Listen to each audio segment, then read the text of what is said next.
Hello and welcome to the 6th installment of Empower Yourself Self-Defense. As always, my name is Elizabeth, and today I'm going to be teaching you how to defend yourself against clubs and knives.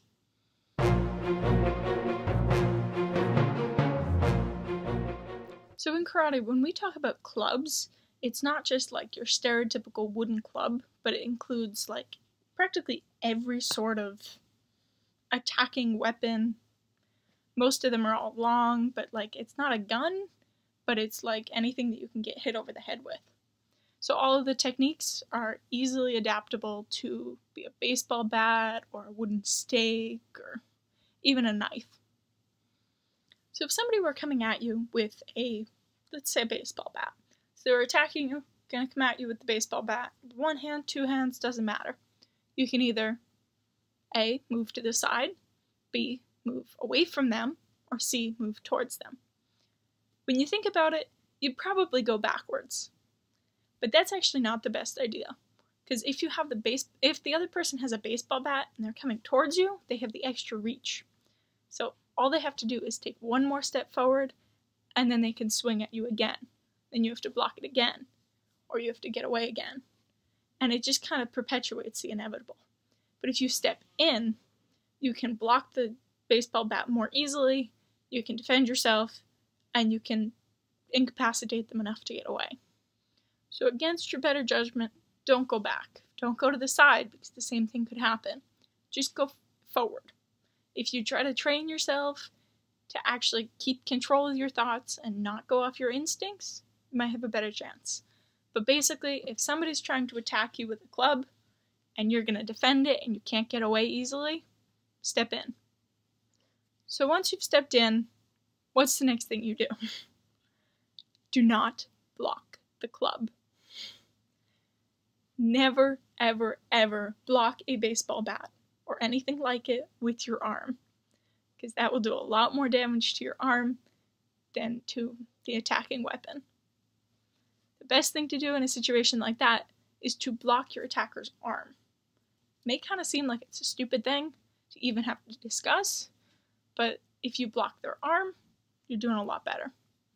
And from my experience teaching karate, I've seen a lot of kids try to block a club when doing practices, and even without any power, a club against your arm is never good.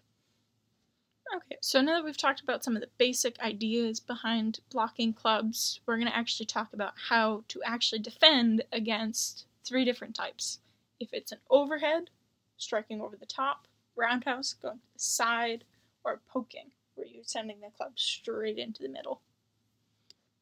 For the next 3 demonstrations, just to make it easy, let's pretend that we're talking about a wooden club about like this long, diameter like that, and we're just going to use the same thing for all 3. The first technique I'm going to teach you is going to be defense against an overhead club. An overhead club, just as it sounds, somebody's taking the club, they're trying to hit you in the head. So that being said, after you step in, first thing you need to do is block.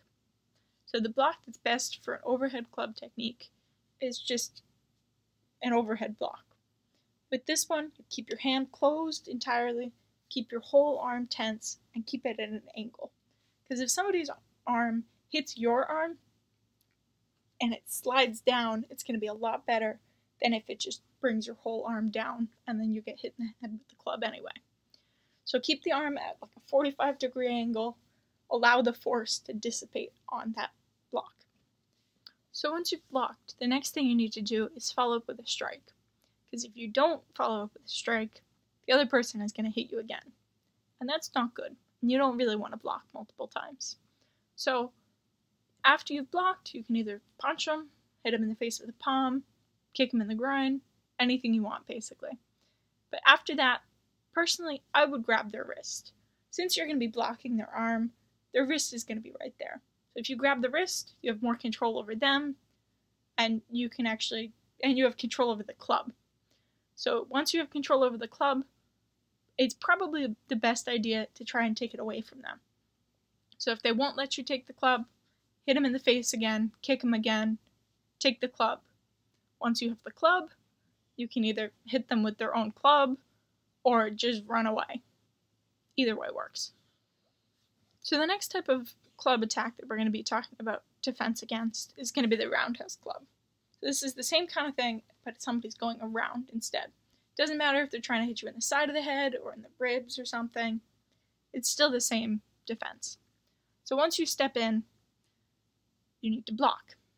So with this one, there's a couple different types of blocks you can do. One, if you just block with your forearms, so turn to the side and block. So this way, you're blocking their arm, not the club, which is the whole point of stepping in. But you block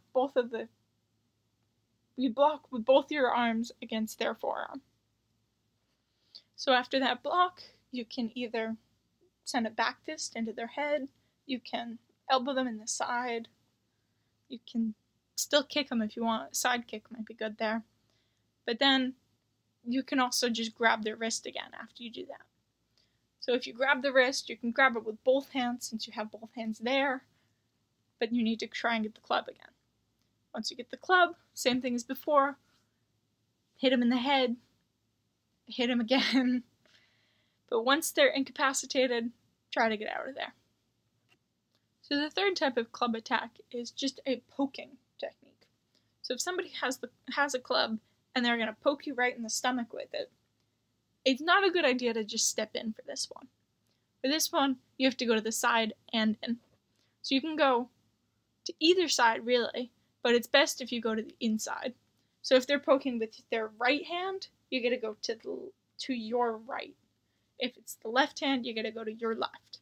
Basically, you want to be on the inside so that you have more access to the face and the stomach.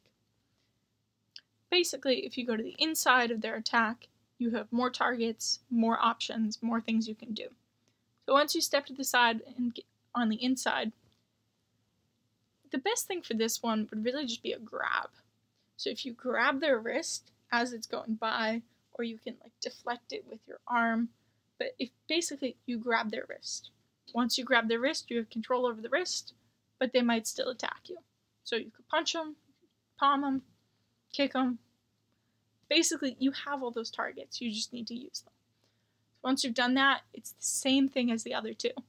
You can attack some more, you grab the club, incapacitate them, and run away. Club techniques in general kind of have the same formula. So first, you need to get out of the way of the attack. So whether that's stepping in or stepping to the side, depending on the club, then you need to block. If you don't block, you're going to get hit. And getting hit with the club is not fun, so don't do it. 3, you need to follow up with an attack. Even if you're a totally defensive person, they're going to attack you more unless you do something about it.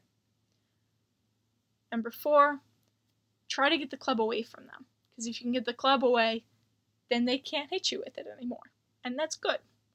Number 5, once you make sure that you're safe and that you can get away, get away. It's the best thing to do.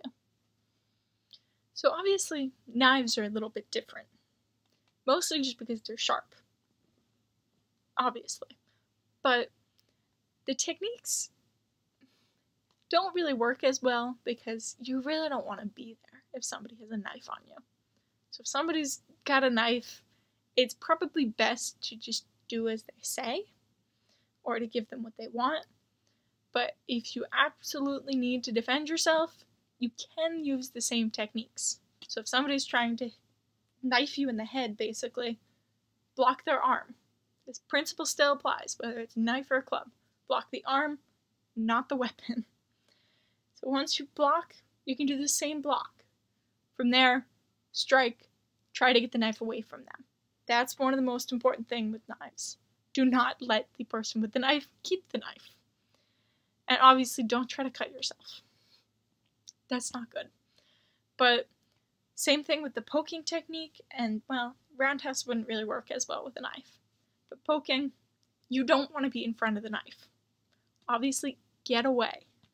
If you can, run. Because nobody wants to be stabbed. If you have to block, get away from the knife, try to do the grab. From there, punch them in the face as many times as you can, take the knife away, and then get away. If somebody has a knife on you, you don't want to be there. If you have to, use the same techniques for the clubs, just be even more careful. That's pretty much all I can say on knives. Like, it's best not to be there. And if you want defense against guns, you're in the wrong place. If somebody's got a gun on you, do what they want. Okay, so just in conclusion, remember the 5-step process? Try to get out of the way of the club. 2, block the arm, not the club.